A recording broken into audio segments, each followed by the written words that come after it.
welcome, Devil Sniper here, saving Sampdoria, season number 2, episode number 2, and yes, it is the Super League, just in case you're wondering why the league's a little bit screwed up. This is a Super League career mode, which is great fun, and something I'm very, very, very much enjoying, to be honest.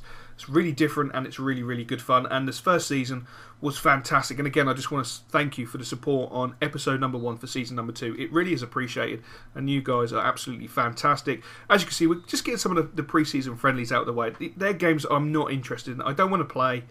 It just takes up time, and I might as well just sim them. It does risk an injury, but I'm prepared to take that risk. Hopefully, fingers crossed, touch wood. And as you can see, the first 2 games, we don't get injuries, we win one, and we draw one. So we're going to have a look at the transfer window, and there was one player on there that really took me by surprise that you guys recommended, and a few people recommended him, and it's Son. Heung-min Son, obviously showing great potential, which is fantastic. He's 21 years old, he's rated 74, and he looks really good, so we're going to inquire about him. But does promotion await for Sampdoria? Personally, my gut feeling, yes. I'm thinking automatic promotion. I'll settle for the playoffs, but automatic promotion is my target this season. I really want automatic promotion. I'm a little bit surprised they chose Kieran Clark as our best play. You know, we have got Poli, we've got Castanos, we've got Icardi, you know, we've got Vilhena, we've got Wanyama, we've got Pedro, Royce. I wish I had Marco fucking Royce. We've got Reece. Diego Reyes, sorry. Even, get your fucking words out, son. And 6.5 million for Son, which I think is pretty good. So I'm going to offer Pozzi. I'm a bit sceptical about this offer. I don't want to pay huge money, so I'm going to knock it down to around the 4-ish area. I feel 4-ish plus Pozzi is round about £6.5 million. Well, it does actually work out to be £6.5 million, which is what they're after. I mean, he's only got like 1 year and 11 months left on his contract, which is not too long. He's an important first team player, so they shouldn't be overly bothered about losing him. Hopefully, fingers crossed, touch wood, he'll come to us, because I think he'll really add. Predominantly because, as like, if you remember, Filippo Bonaperti in my West Ham career mode, it says CF, but he can play cam. I think it's left wing and striker. And with Heung-min Son, he can play, I think he can play left wing, I think it's right midfield, as well as cam and striker and centre forward. I mean, he's got so many positions he can play. It's fantastic, and he's got decent skill moves and a decent weak foot, and he's 21 years old. So he'll be able to be with us in the Championship, obviously into the Premier League, when we get there, hopefully in the next 3 seasons. You know, let's win League One, let's win the Championship, and let's get in the Premier League and give it a really good crack. And you know, that's 3 seasons of this career mode left, hopefully. You know, hopefully we'll go up first time in each division, but you can never tell because it's such a... As we saw last season, the divisions are really competitive. It throws out some really weird results. And I spotted this lad, Jackson Ram, who actually was a Col U. We signed him. We actually did sign him. And I was shocked to see that he had such a high fucking rating and such unbelievable ability. And yeah, wow. That's all I can say. That's all I can say. Really highly rated, absolutely highly rated. So obviously I'm going to put an inquiry in for him. I think it's going to be absolutely ridiculous amount of money, but there we go. So I decided I'd have a look at players for loan, and I came across one player, John Riley, and for some reason his name stuck in my head and I can't remember why. I honestly can't remember why. I remember thinking it when I was actually recording. I was thinking, why is his name sticking in my head? It's sticking in my head for a reason, and I couldn't put my finger on it. But nonetheless, he was a player that stuck out to me because A, he was at top of the list, and B, he had a nice rating, and I thought, you know, bring in a decent right back. You know, it's not a step down to him because he's a young lad and he's listed for loan. So essentially, moving to a club like Sampdoria, who I know we're a few divisions below Bayern Munich, is well worth a look for him, well worth a punt for the club at the end of the day because they've loan listed him. So I think it's pretty good deal, to be honest, if we can get the deal to actually come around. I also had a look at Adam Smith from Tottenham Hotspur. Looks a very solid player. Lots of yellow, which I really liked. You know, a very solid looking player. But I chose Riley essentially for the height. The 6 foot I thought was brilliant, and he's got the acceleration and the sprint speed. And someone 6 foot like that, I'm not going to get dicked on with crosses. You know, he's going to be in there. He's going to be in amongst it. Be able to have a crack at the headers. Where someone a little bit shorter, you're just risking it. And he's got the pace at the end of the day. So he's on a 2-year contract. He's the future first teamer. But I'm actually going to put a future fee in because I like the look of this lad a lot. I like the look of this lad a lot. And I feel, you know, if we put in, say, 3.25 million, Munich accept the loan deal and the future fee, I honestly think he could hit 75 in a season. So I'll be very interested in that. And look at Jackson Ram, £11 million. 11 million quid to give you some sort of concept of where that is in our career mode with Sampdoria. That is the valuation, the basic valuation for Poli. Poli is worth 11.5, I think. 11.5 or maybe 12.5 now. But that gives you some sort of like comparison. That's a huge amount of money, 11 million quid. So he's well and truly out of our price range. And obviously he's a crucial player to their team, and we can't take him on loan, which is a great shame. And I was going to have a look at Jelovic, but as you saw on that screen there, if you just go back and pause it, Jelovic has moved from Everton for £5 million. So he was never going to be in the running anymore because the deal was done and dusted, which gives me more of an aggressive feel towards Heung-min Son, and hopefully we'll get him. But we're going to enter into our first game. It's an away game. We're playing at Adelaide, and I'm very I'm 50-50. I think this season's going to be very interesting. It's a big step up for us coming up one division. You know, we still got to play against the likes of Valencia, Galatasaray, Aston Villa, who pretty much dicked us all last season, apart from a couple of games.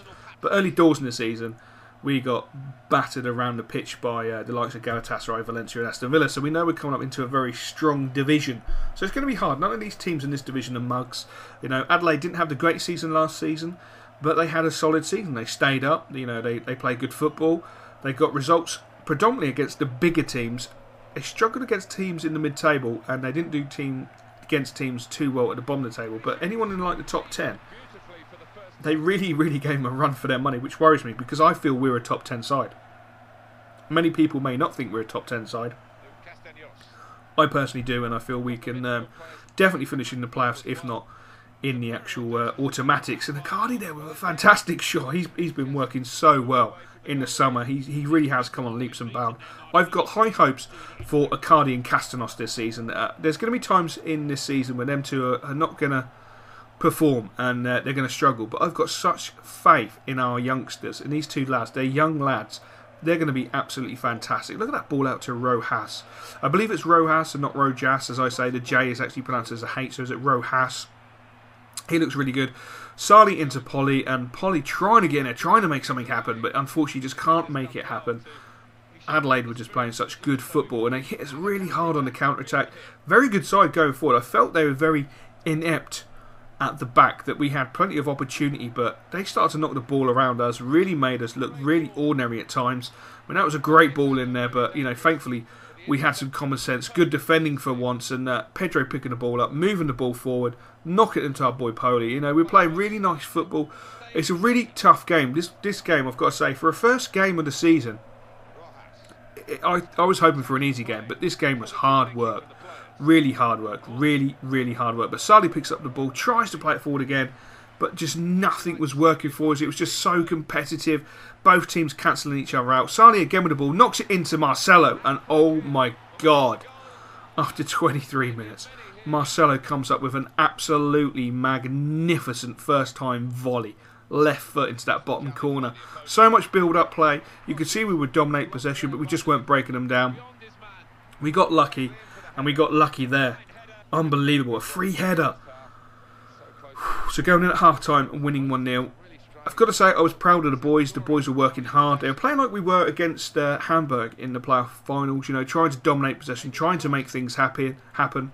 But it just wasn't going our way. Poli picks up the ball here, 20 yards out, goes for the shot. Huge save by that goalkeeper. I mean, that hit was hit with some venom. Some real venom.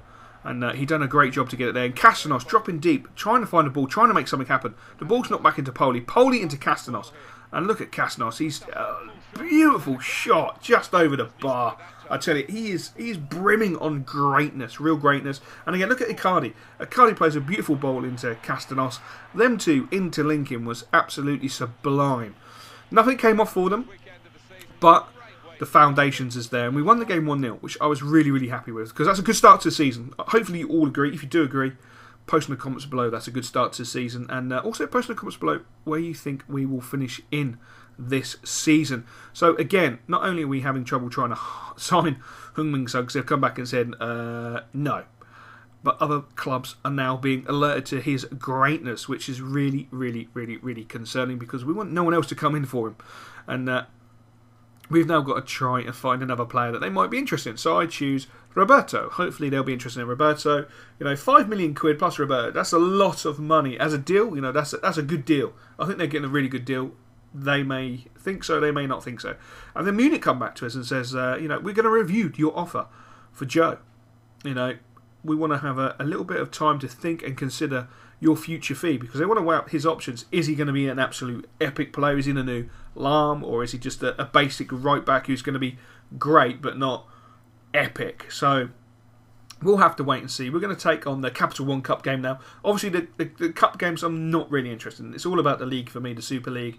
The Cup games at this moment in time I'm not interested in at all. So we're going to be simming those, and to be fair, we got off really, really good start. 2-0. I'm happy with that. Finishes 2-0. I'm happy with that. That's great. 2 goals.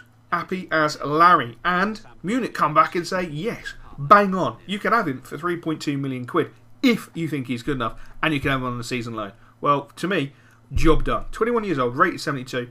Gives me a bit more depth, especially at the back. That means we can play different formations now.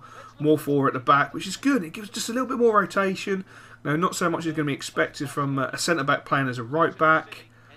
We do that with a couple of our centre-backs, so we'll see how it goes. I'm looking forward to linking up with Joe anyway, so it should be good. And yes, I'm looking at Niad, and this is a really hard decision for me. A really hard decision to do this, because I don't really want to get rid of Niad, but it was Niad or Marcelo, and I decided on Niad. Even though Marcelo had been sort of injury-prone towards the end of the season, he's not naturally injury-prone. And he is more of a left midfielder and a right midfielder. Niad's not. So we're going to see in the next episode if this deal comes off. Post no comments down below if you think this will come off. And I'll catch you later.